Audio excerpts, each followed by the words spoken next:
Dragnet. Ladies and gentlemen, the story you are about to hear is true. The names have been changed to protect the innocent.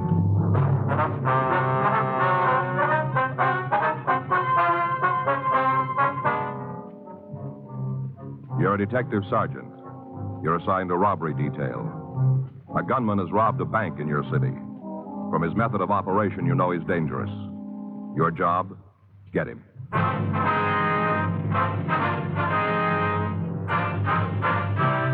Dragnet, the documented drama of an actual crime.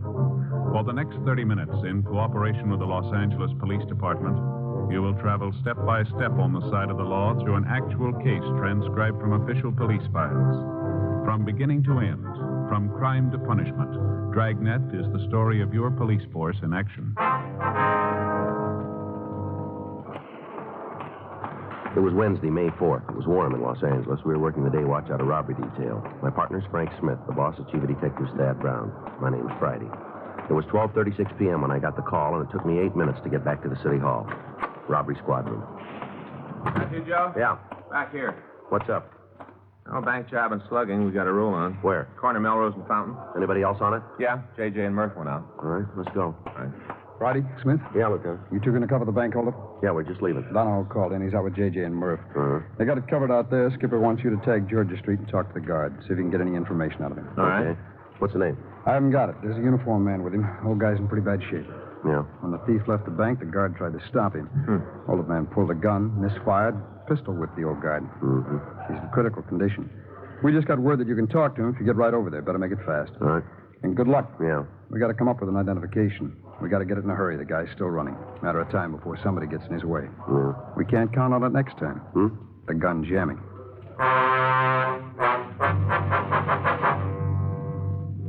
12:47 p.m. Frank and I left the city hall and drove over to Georgia Street Receiving Hospital. It took us 5.5 minutes traveling code 3. We went up to the 3rd floor and met the officer who'd been with the guard. You fellas from Central? Yeah, Friday and Smith. I want to see the victim. You missed him. What do you mean? He died 5 minutes ago.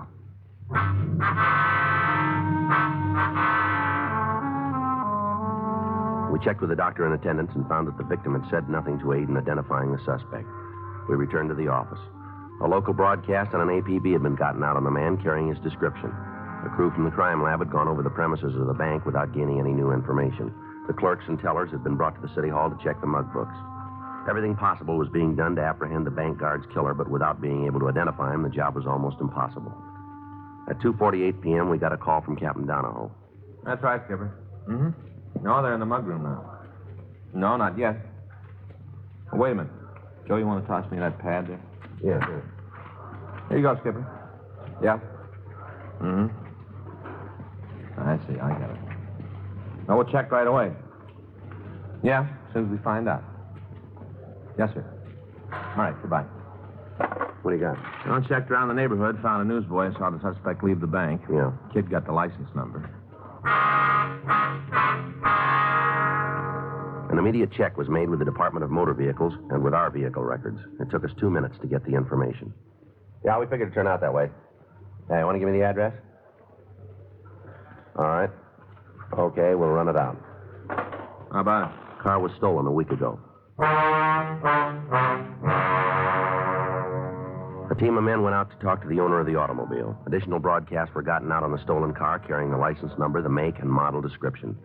In the event the car was found abandoned, it was to be staked out, and we were to be notified. Roadblocks were set up in the area adjacent to the bank, and all vehicles were checked. Captain Donahoe came in from the scene, and a meeting was held between him and Chief of Detectives Thad Brown. At the time, 25 officers from Robbery Division were trying to find a lead to identify the thief. We knew what he looked like, what kind of car he was driving. We knew what kind of gun he had and how much money he'd stolen, but we didn't know who he was or where to find him. The night dragged on. At 1:26 a.m., we got our first break in the case. Excuse me. Yes, ma'am. I'm one of the bank tellers. Yes, The officer who was with us went out to bring in some coffee. I see. He said if we found anything, to come in here. Yes, that's right. Well, we have. All of us agree. We're real sure. What is it? The hold-up man. We found his picture.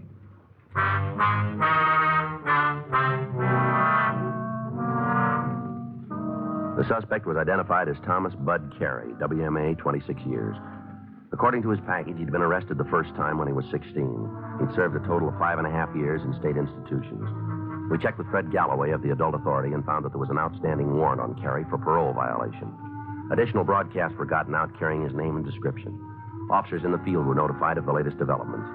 While other teams of men covered Carey's known hangouts and friends, Frank and I left the office and drove out to see his mother. She lived in a rundown apartment house on the east side of town. The building was dark when we got there. Yeah, here it is, number 5.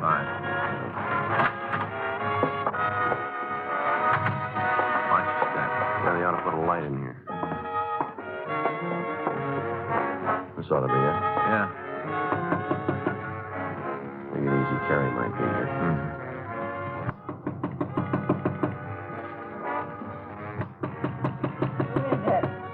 Open up. What do you want? Police officers, we want to talk to you. Nothing for the cops. Get out of here and leave me alone. Come on, Miss Carey, open up. I ain't Miss Carey no more. Now go away. We can do it 2 ways. You can talk to us here, or we can go downtown. What's it about? Your son. On in. Where's he going? We want to check. For what? There ain't nothing here. One lousy room. That's it. We can see. It's the kitchen. Better take a look in the stove. Might be something there. The place is clean, Joe. It's not true either. Now, what do you want? Have you seen your son? He in trouble again? We'd like to talk to him. What's he done now? You know where he is? No. You know where we can find him? I haven't seen him for a couple of months. Might as well be dead. Well, he isn't. Ain't any difference to me, one way or the other. You know where he lives? It ain't here. That's no kind of an answer. Question don't fit either. Look, I'll tell you. I'm his mother. Long time ago, gave him to the world. I've had trouble ever since. Gallagher again. I'll sleep with the radio on. Lady, you got any idea where we can find your son? No, You got any close friends? maybe. If he has, I don't know. How about girls? What about him? Has your son got one? Last time I saw him, he had a couple. Both of them married. Same as always. He couldn't do anything the easy way. If it wasn't a problem, he'd make one. Yeah. Is there any place he'd go if he was in trouble? What kind? Ma'am? What kind of trouble? What's he done this time? It'd be better if we talked to him about it. Yeah, always that way. Talk to him. Don't do any good. I tried for a lot of years. Didn't do no good. You know why? What's that? You know why it don't do no good? Go ahead. Because he don't listen. You can stand right in front of him and scream the top of your head right off, and he don't hear you. Is that right? When he was little, first time I caught him stealing, I talked. All day and all night for a week, I talked. He stood there and looked at me. When it was over, you know what he did? You know? No, ma'am. He did it again.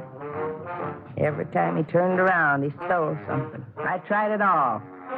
Beatings, yelling, all of it. I tried it all. His father walked out when Bud was 6, left us by ourselves. I did everything I could to bring him up right. Read the books, saw the minister. Even had the relief people talk to him. He just wouldn't listen. Yeah. That time when he was 16, when they first picked him up, I thought that might do it. You know, being in jail, judge in the court. Oh, I prayed it'd work and he'd change. Yeah. Didn't. A couple of days later, he was right back. You tell his probation officers about it? Bud was 5'10". He was 16, weighed 170 pounds. If I'd opened my mouth, he'd have hit me. Pretty hard thing to say, isn't it? Oh, it's harder to live with. All the time, all the tears. I'm tired of crying. I'm tired of working. I'm tired of being alive. I used to pray for him. Asked God to make him come out of it, be a good man. I prayed and I prayed. And I figured I was praying for the wrong thing. So I changed. No. I know him. I know how he thinks and what he'll do. He's mean. In the soles of his feet, he's mean. Mm-hmm. I still pray. Maybe you're the one to do it. What's that? Kill him.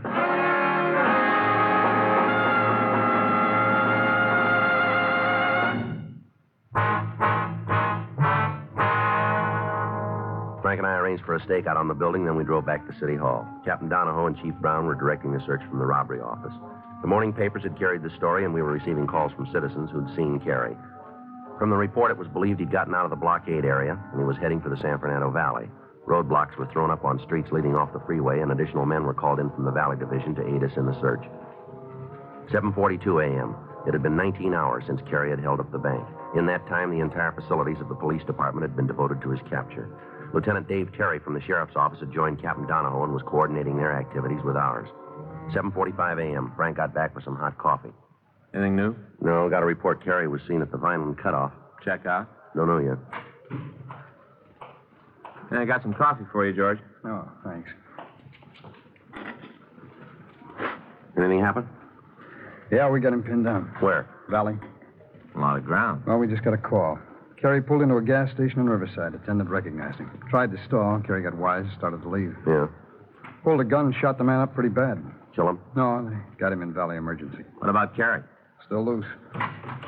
Stoner? Yeah, Skipper. Friday? Smith? Hi. Hi, Skipper. We got him. Where? Broke into a house on Woodman. A couple of motorcycle officers got him pinned down. Well, let's go. Joe. Yeah. Tag the business office. Check out everything in the racks. All right. Go with him, Frank. We'll need gas shells and masks. Barricade and penetration. Better take a box of double lots for the shotguns and plenty of 45s. Right. You be there? Leaving now. I'll go with Joe and Frank, Skipper. Okay. Let's go. It's getting rougher. Yeah. Wonder about the house he's picked. What do you mean? Who's in it? What kind of place it is? Doesn't make a lot of difference. We still got the same job. Huh? We got to get him out.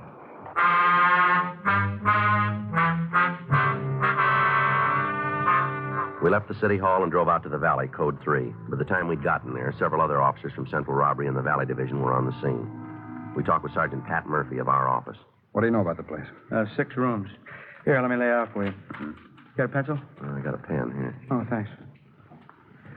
All right, now, the house is built in the shape of a U. Mm-hmm. The living room runs along the front, the dining room here on the corner. Here? Yeah. Now, the kitchen is here, and here's a back door. Any cover there? Officers are found him while watching it. Yeah. There's a closet here off a service porch. Go on. On the other side, there's a bedroom here, door, the bath, and another bedroom. Just the 2 doors. Yeah, the front and the one off the kitchen. Mm-hmm. Where'd you get this layout? I talked to the woman next door. She's a friend of the family, owns the place, been inside a lot. Mm-hmm. Where are they? With the family? Yeah. We're not sure. A neighbor says she thinks they're all out, and the man goes to work at 6. Woman usually drives the kid to school about 7:30. Who put out the call? Motor officers. They saw the car parked at the curb, went to check it out. Carey was inside. He made the house. They try to get him out yet? No, they weren't sure he was alone. How'd you do? Well, we got here right after they did. By the time we got to the curb, he started to shoot. Any chance of getting to him from the back of the house? Oh, it'd be rough. The shades are all pulled down. Hard to tell where he is. If we go in, he could be sitting under the window waiting for us. How about the phone? We tried, and he won't answer it. Well, that all of it? Much as we got. Well, what do you want to do? I'll give him a chance to walk out. It'll be his choice. Talk to him? Yeah. Give him a chance to open the door. Well, it's going to be hard. We haven't been able to get near the place. Big things to make sure he's alone. As far as we've been able to tell, he is. There's no movement inside, no noise. Trying to round up the family now. Can't wait for that. Let's get on it. I'll try to talk to him. You can't make it, Joe. He's in a box and he knows it. Well, maybe that'll bring him out. You want to do it? Go ahead. All right. He makes a move. Get out, fast. I won't need that. We'll give you coverage. Last time you heard from me was in the living room, is that right? Yeah, there's 3 windows on the left there. Okay. Easy, Joe.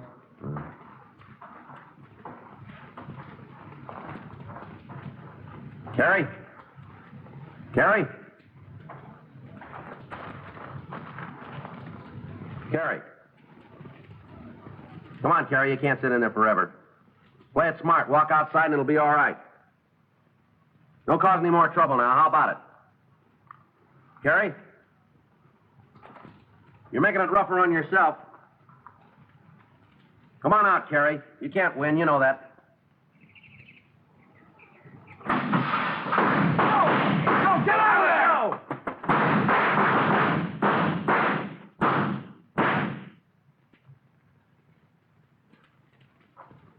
I don't have to tell you, it didn't work. Yeah. Clock ran out before you started. Carey isn't going to walk. Nope. Well, he called it. Yep. Get the gas guns.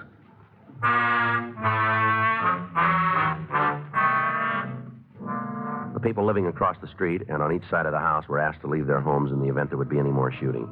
The riot guns were brought from the car and they were loaded with penetration gas shells. Because of the physical layout of the house, it was decided to shoot into the rear of the building and try to drive the suspect toward the front of the place. Officer Murphy, along with Lieutenant Stoner, went back to the alley that ran along the rear of the property. The two uniformed men covered the sides of the house, and Frank and I took up our stations in front of the building. 9:14 a.m. How's the time? Well, they ought to be in position. Mm-hmm. You all set on that gun? Yeah. You think you'll give up?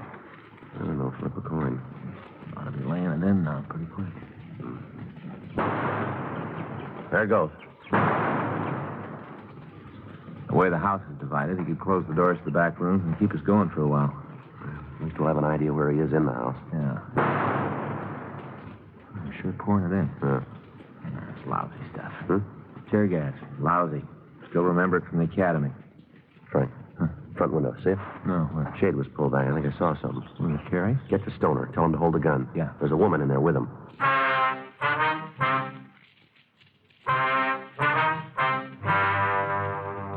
Because of the possibility that there might be another person in the house, all shooting into the building was stopped.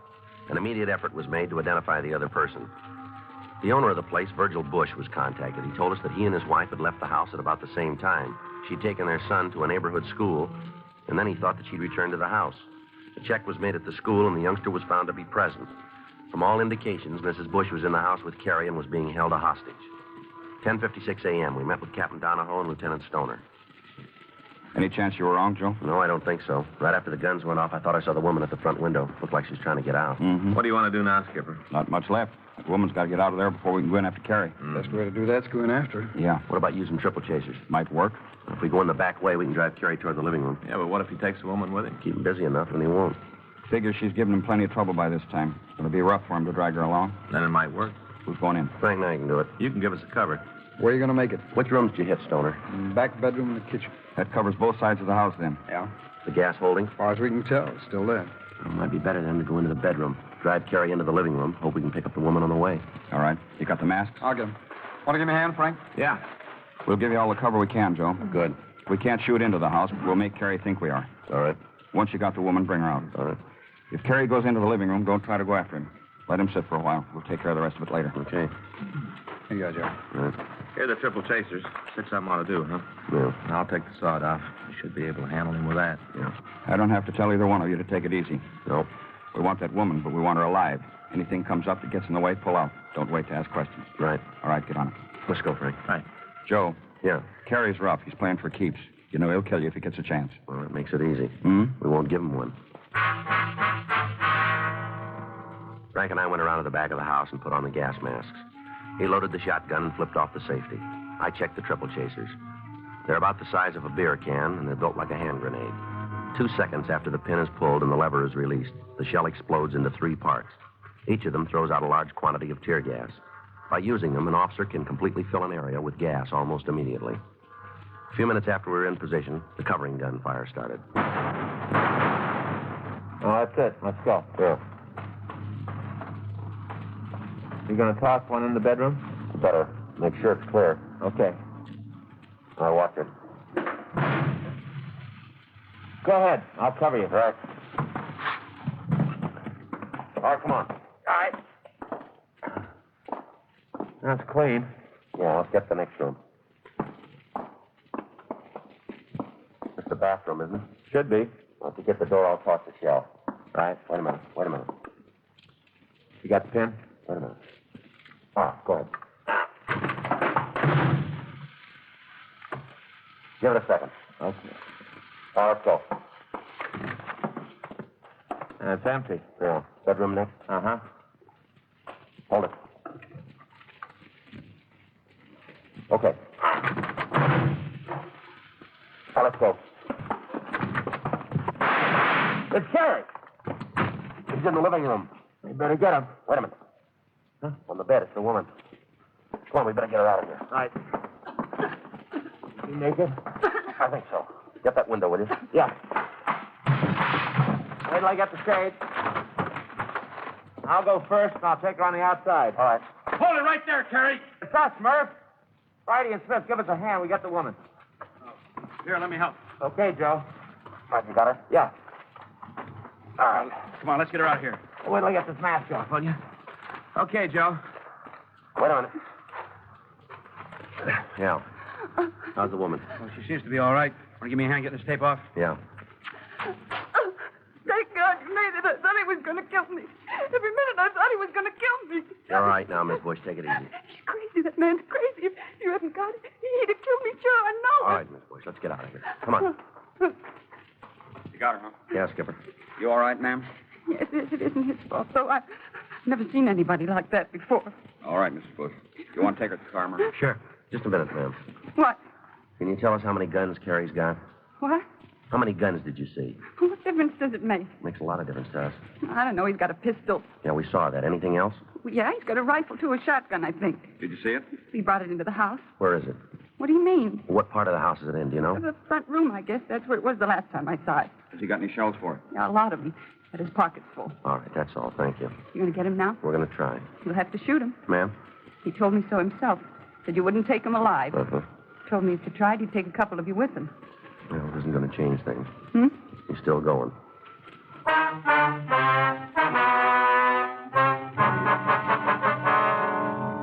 Miss Bush was taken to one of the neighborhood houses, and we got ready to take the suspect into custody. The house was completely surrounded. All of the doors and windows were covered. Each man was instructed to shoot to kill in the event Carrie tried to escape or made any effort to fire into the crowd. In a last attempt to get him out of the house without additional bloodshed, the bullhorn was brought from the car, and we tried to talk to him. Here you are, Joe. All right. Tell him this is the last time around, Joe. We're through playing games. All right. Carrie? Carrie, give it up. Throw those guns out and you follow them. All right, we'll tell you where you stand. There are a lot of us out here. We've all got orders to kill you if you try anything. You think you can sit in there and we can't touch you? You got it wrong. We'll blow the roof off if we have to. Tell him he's got 10 seconds, Joe. All right. Count them off for him. All right. Stand by with gas guns. Yes. Go ahead, Joe. Terry, you're running out of time. We'll give you 10 seconds to come out of there. It's the last time. Throw the guns out and come out after them. 10 seconds, Carrie. That's all you got. 9, 8, 7, 6, 5, 4, 3, 2. That's all you got. Time's up. All right, throw him in. Cover that front porch. Here's the machine gun, Joe. I got it. Must have good lungs. Yeah. Toss some more in. Got to come out pretty quick. Yeah. There he is. Got that shotgun.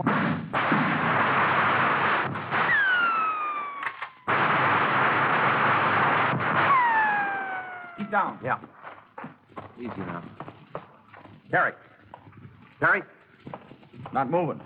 All right, cover me. Yeah. How about it? It's all right. Must have been dead when he hit the floor. Yeah, we were lucky. I don't know. What? We had to kill him.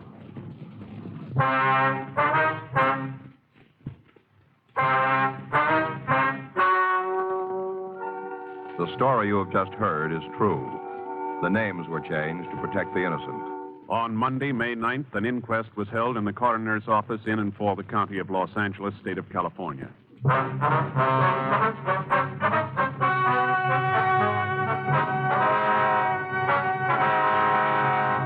The coroner's jury found that the death of Thomas Herbert Carey was caused by gunshot wounds resulting from an attempt to resist arrest. The officers were absolved from blame. Dragnet. The story of your police force in action is a presentation of the United States Armed Forces Radio Service.